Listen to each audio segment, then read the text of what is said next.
I'll never forget going to a meeting put together by our lawyers and our accountants to meet someone that had a business proposal, something for me to invest in. They knew that I'd invested in a lot of early stage startups, and they brought me in, and a guy had put together a PowerPoint presentation, and I hate PowerPoint presentations, but he put together a PowerPoint presentation of all these different slides, and he took me through them step by step.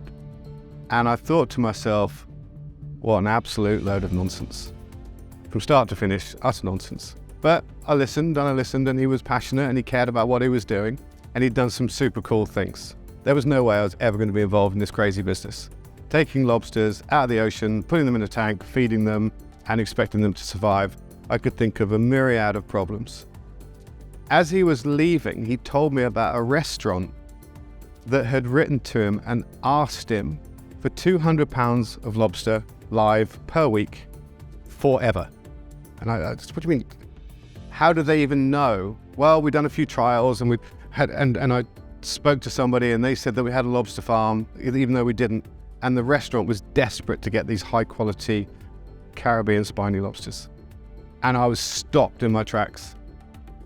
I hadn't stopped to consider the fact that there were no more lobsters in the oceans. And so I was in, and I made the decision to go, right, let's do it. This is something that will be super cool.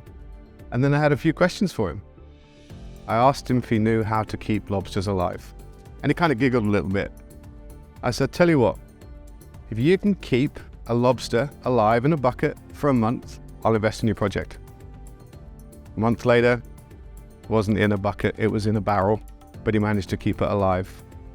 And then I knew that he understood the animal, and it was just a matter of making some really, really big buckets and lots of them to make it a successful business.